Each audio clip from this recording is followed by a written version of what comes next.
dezembro tá aí já chega ano novo, vida nova. E a gente sempre usa essa frase, não é? Ano novo, vida nova. Mas junto com aquilo que a gente deseja e planeja para o ano que vai chegar, vem algumas obrigações. E as despesas com o carro é uma delas.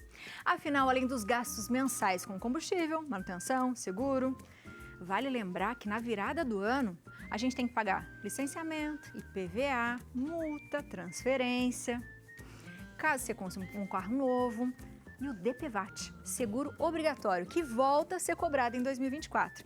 Tá ficando nervoso? Calma aí. São muitas contas, né? Cada uma delas tem uma função diferente. Então, para evitar que a gente tenha dores de cabeça com o carro em 2024, a gente conversa com o advogado e professor de legislação do trânsito, doutor Gustavo Fernandes. Doutor, seja muito bem-vindo. E eu acho que todo começo de ano todo mundo pensa assim, ano novo, contas antigas. Mas estão aí, não é? É isso mesmo. Parabéns pelos 300 mil seguidores. Obrigada. Bastante sucesso para vocês. Amém, doutor. E isso a gente deve a todos vocês que vêm no nosso programa, né, que abrilhantam o nosso programa, que estão com a gente aqui e que fazem com que as pessoas tenham interesse de assistir o Santa Receita, viu? Muito obrigada, Imagina, doutor. Eu que agradeço. Doutor, vamos começar pelo IPVA. Como que a gente pode dizer? Todo mundo fala assim, gente do céu, por que esse imposto é tão caro? Todo ano é a mesma coisa. Existe um valor específico, né, doutor? O que é o IPVA? Sim, o IPVA é o Imposto de Propriedade de Veículo Automotor, que esse ano de 2024 agora ele não é mais só para carro, então embarcações, helicóptero, jatinho, para quem tem, né? Ele passa a ser cobrado também para esses veículos, coisa que não era até o ano passado. Não era antes, doutor? Não. Mas quem tem um jatinho não pagava IPVA. Não, nem quem tinha uma lancha, nem quem tinha um helicóptero, era só para a gente, né, para cidadãos mortais que tinha o carro. E o IPVA, cada estado tem uma alíquota. No estado de São Paulo, ele tem uma alíquota de 2% para veículos que são movidos a etanol e uma alíquota de 4% para os veículos que são movidos a gasolina. Infelizmente, os veículos flex, eles entram na categoria de gasolina. São cobrados 4% sobre o valor do veículo que a tabela FIPE estabelece. E aí, cada estado é livre para decidir qual é o percentual que vai aplicar sobre o valor da tabela FIPE do veículo. E aí, escolhe prazo também, doutor? Não, vale lembrar uma coisinha, né? Veículos com mais de 20 anos de fabricação são isentos do pagamento de IPVA. Agora, logo no começo do ano, eles te mandam o boleto para que você pague à vista, tem um valor, tal qual como é o IPTU, e se você resolver dividir, existe ali uma possibilidade de divisão sem aquele desconto que é dado para pagamento à vista. Doutor, caso tá todo mundo apertado de costura em casa, não consiga pagar o IPVA, existe um prazo para ele ser pago e o que pode acontecer se não conseguir pagar? Sim, é uma observação muito importante essa, porque sem que o IPVA esteja pago, você não consegue realizar a licença do veículo. Então, é obrigatório o pagamento do IPVA para que você realize a licença. Além de que, quando passa 12 meses do vencimento, esse IPVA ele é incluído na dívida ativa e o valor ele dobra. Né? Então, o valor se era 1.000, ele passa a ser a 2.000 e o seu nome vai lá para o CADIM, para o Cadastro de Inadimplentes do Estado. Então, e além disso, você fica impedido de realizar a licença. Então, é uma coisa muito importante que você se programe, reserve um pouco do dinheiro agora no final do ano, para que você consiga adimplir essa obrigação que vem logo no mês de janeiro. Se a gente está com alguma parcela do IPVA atrasada, isso pode gerar alguma multa, doutor? Não. O IPVA é um imposto, ele não lhe impede a circulação, o atraso desse imposto não impede a circulação e nem é passível de multa, exceto aquela do valor ali, né? Atrasou, vai pagar uma multinha do valor, mas uma multa de trânsito não. Não. Não. Além do IPVA, o senhor falou aqui do licenciamento. Como que ele vence e o que ele é? O licenciamento é exatamente isso, é uma licença para você poder circular em via pública. Então, cada estado também tem um calendário. Então, final 1 vence em abril, final 2 vence em maio, final 3 em junho. Cada estado tem o seu calendário próprio. E você vai realizar o licenciamento de acordo com as condições do seu veículo. Está tudo em ordem com o seu veículo, todos os valores estão quitados, aí você vai lá, paga uma taxinha só para a emissão do documento, que é o documento de licença, que é o que nós chamamos de DUT, que é o documento único de trânsito, que é o documento que você tem que portar quando estiver circulando com o veículo em via pública. Só que só consegue realizar o licenciamento quem tem o veículo com 0 débitos e em perfeitas condições de uso. E aí isso significa multas, tudo, né, doutor? Tudo. Multas e, inclusive, voltando o DPVAT agora em 2024, o pagamento obrigatório do seguro obrigatório para que você consiga realizar a licença. Esse licenciamento, doutor, é possível a gente pagar junto com o IPVA ou eu posso esperar até o final da placa, por exemplo, para pagar? Pode. É possível você pagar logo no começo junto com o IPVA, mas você pode também realizar de acordo com o cronograma do seu estado. Então, o estado de São Paulo tem um, o estado do Mato Grosso outro, o estado de Minas Gerais outro. Então, você pode pagar já e já ter o veículo licenciado, ou você pode também aguardar e pagar de acordo com o cronograma do seu estado. Boa. Doutor, a gente falou do DPVAT, né? E muita gente falou assim, ficamos 2 anos sem pagar, porque 2020, né? Você ficou isento de pagar. E por que está voltando a cobrar agora? Uma roubalheira. Pois é. O DPVAT é um fundo, e nesse fundo existia um valor significativo lá, onde se decidiu o seguinte, não se cobra mais e vão utilizando esse fundo. Mas como o dinheiro não dá em árvore, é uma coisa finita, esse fundo está acabando, então para continuar a pagar as indenizações, muito provavelmente que se volte isso agora. O ideal era de que isso fosse proporcional ao valor do carro, alguma coisa assim, mas infelizmente me parece que ele volta com um valor fixo, e aí um valor fixo para moto, um valor bem alto, porque os acidentes de moto são maiores do que os acidentes de carro. Para carro um valor razoável, para ônibus um outro valor, para caminhão um outro valor. Mas como é um fundo e esse fundo se exauriu com o pagamento das despesas que foram no decorrer do tempo, obrigatoriamente volta-se a cobrar para que possa se repor os valores que tinham lá e que foram dissolvidos com o pagamento das despesas. Se eu não pago esse seguro, doutor, e de repente sofre um acidente de carro, o que pode acontecer? Quando aquele que sofre o acidente de carro não está vinculado ao pagamento daquele que estava dirigindo o veículo. Então, se eu sou atropelado, por exemplo, e a pessoa que me atropelou não pagou o DPVAT, eu não tenho problema nenhum com isso, porque eu vou receber de qualquer forma. Agora, aquele que não pagou, ele está suscetível a uma multa e a um processo desse pool, né, que a gente chama da seguradora, para receber dele aquilo que indenizou a outra pessoa, já que ele não tinha paga o valor. Então, aquele que sofre o acidente, ele vai receber normalmente, mas aquele que causa o acidente e que não pagou, ele ao invés de pagar os R$150 do DPVAT, ele vai ser obrigado a pagar aquele valor da indenização que foi pago àquela pessoa, 7 mil, 6 mil, 5 mil, a depender daquilo que de fato aconteceu. Então, às vezes, vale a pena você pagar o DPVAT, porque você fica, de certa forma, seguro ali. Com certeza. Léo tem uma perguntinha, doutor. Doutor, em relação ao DPVAT, né? Pensando aqui no meu iate, no meu jatinho, acontece a mesma coisa com o DPVAT também? Eu também tenho que pagar DPVAT sobre esses meios de transporte? E Sim. se eu também recebo uma indenização em relação a isso? Sim. Jet ski, né? Então, qualquer tipo de moto aquática agora, eles vão ter essa situação. Então, aconteceu qualquer acidente com isso que gerou um dano pessoal. E em caso de dano pessoal, ele é indenizado exatamente por esse tipo de situação. Boa.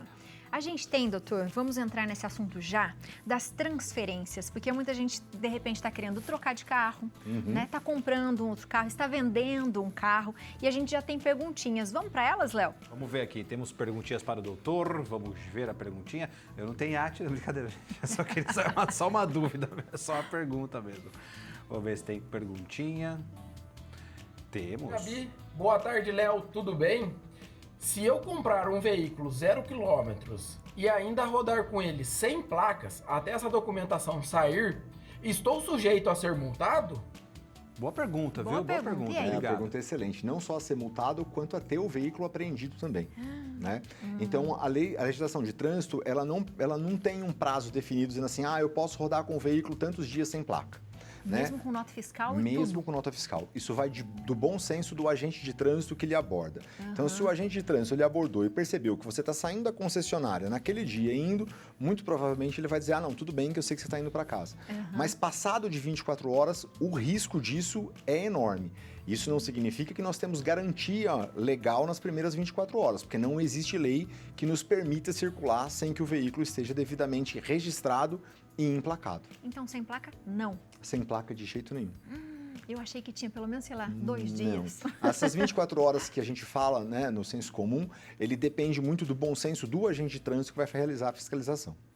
Minha gente, é isso aí. Tem mais perguntinhas, Léo? Tem mais perguntas, mas você vê como a gente fica confuso mesmo, né? Porque eu também achei que tinha mais tempo também, até um mês eu ouvi falar. Não tem, viu? Boa, doutor, obrigado, viu? Temos mais um videozinho aqui, vamos ver. Oi, Abiléu, tudo bem? Boa tarde. Eu gostaria de saber qual é a diferença de um laudo cautelar para uma vistoria. Um beijo para todos. Tchau, tchau. Obrigado, boa pergunta, viu? Muito obrigado pela pergunta.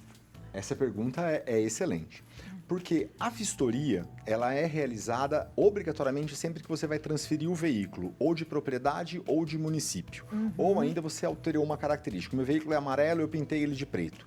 Então, essa vistoria, ela é obrigatória para isso. Agora, o laudo cautelar, ele é um laudo que você contrata uma empresa especializada para dizer o seguinte: olha, esse veículo já foi batido? Esse veículo ele já teve algum histórico de acidente? Esse veículo ele já foi roubado? Ele já foi furtado? Esse veículo foi de leilão? Então o laudo cautelar ele abarca situações maiores para informação, para que quando você vá comprar o veículo você tenha condição de saber a procedência do veículo, se já houve sinistro ou não, se esse veículo pertenceu a leilão ou não. Já a vistoria, ela é um laudo onde verifica a procedência do número do chassi, do número do motor e do veículo em si, mas não as características de se amassou, se não amassou, se foi de leilão, se foi de leilão. Não. A vistoria só verifica chassi, motor e a placa, mais nada. Né? E o laudo cautelar já é uma coisa que ele vai um pouco mais a fundo. Essa vistoria é uma vistoria e mais, né? Quem lhe fornece o laudo cautelar é como se ele estivesse lhe dando uma garantia de procedência do veículo. Por isso que às vezes é importante procurar uma empresa especializada e realizar o laudo cautelar em empresas especializadas e credenciadas pelo Detran do seu estado. Bem interessante. Doutor, uma dúvida também, por exemplo, quando se vende um carro, você fica receoso em relação à transferência, com medo, na verdade. Ai, será que essa pessoa já vai transferir para o nome dela? Porque daqui a pouco está chegando multa em casa depois de um ano que você vendeu o carro, por exemplo. E isso acontece muito. Tem também, acho que alguma vistoria, alguma coisa que se faz para te dar essa garantia de que, ó, estou passando esse carro agora para essa pessoa ou não, doutor? Olha, muita gente que tem problema com a CNH tem problema por pontos que nem foi ele que tomou. Que ele vendeu o veículo, a pessoa não transferiu, estava com o veículo no nome dele e passou a ter problema. Veja, a lei, né, o Código de Trânsito Brasileiro, imputa a obrigação a quem está vendendo comunicar a venda. Então, sou eu que vendendo o veículo que tenho a obrigação de comunicar ao Detran: olha, estou vendendo esse veículo ao Léo, estou vendendo esse veículo à AB. Essa é a minha obrigação. O Estado de São Paulo, ele tem um método interligado pelos cartórios. Então, quando você vai lá reconhecer firma da sua assinatura de venda, o próprio cartório já comunica ao Detran a quem você está vendendo. Mas isso, se o cartório falhar, não te desobriga a ter feito essa comunicação. Então, o que se deve fazer, todo mundo que vende um veículo, é fazer imediatamente, nas primeiras 24 horas, a comunicação de venda desse veículo. Olha, eu, fulano de tal, vendi o veículo tal a fulano de tal. Pronto. A partir daí, ele está isento de responsabilidade civil e responsabilidade criminal. Que interessante. A gente pode fazer isso, entregar direto para o Detran? É possível fazer pela internet? É possível fazer, inclusive, pela internet. A maioria dos aplicativos hoje de veículo permite que você faça essa comunicação pela internet. Mas você pode procurar um despachante, pode procurar uma autoescola ou o próprio Detran em fazer essa comunicação no próprio Detran.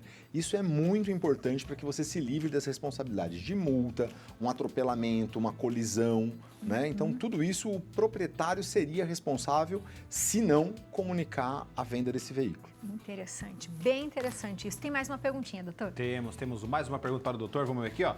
Giovanni Pereira de Campinas. Boa tarde a todos. No aplicativo aparece a multa de velocidade, mas ela ainda não chegou na minha casa. Como proceder? Obrigado, Giovanni, pela pergunta. Giovanni, é o seguinte, quando aparece no aplicativo, ele tem um prazo ainda para que você possa fazer recurso, tem um prazo ainda para você verificar a aferição do radar que te multou. Então, até que esse prazo termine, ela não vai aparecer ainda para você pagar. Então, só depois, passado esse prazo, você não tomando nenhuma atitude, não fazendo um recurso, permanecendo assim inerte em relação àquilo, aí sim ela vai aparecer para você pagar aproximadamente depois de uns 45 até 60 dias. Tá, e geralmente chega isso em casa, né, doutor? Chega isso em casa. Agora a gente tem que entender que a gente tem o CNE, né? Que é o Serviço de Notificação Eletrônica. Esse serviço de notificação eletrônica, você adere a ele e você permite que o Departamento de Trânsito não imita mais uma notificação para chegar pelo correio, que isso seja eletrônico. E eles fornecem até um desconto na multa se você fizer isso. O problema é que você não tem mais garantia de que você recebeu isso ou não. Porque quando o Departamento de Trânsito é obrigado a lhe enviar a notificação, ele tem um convênio com o correio que a gente chama de FAQ, aonde eu falo assim, mas você me notificou? Ele vai lá no correio e o correio prova que te notificou.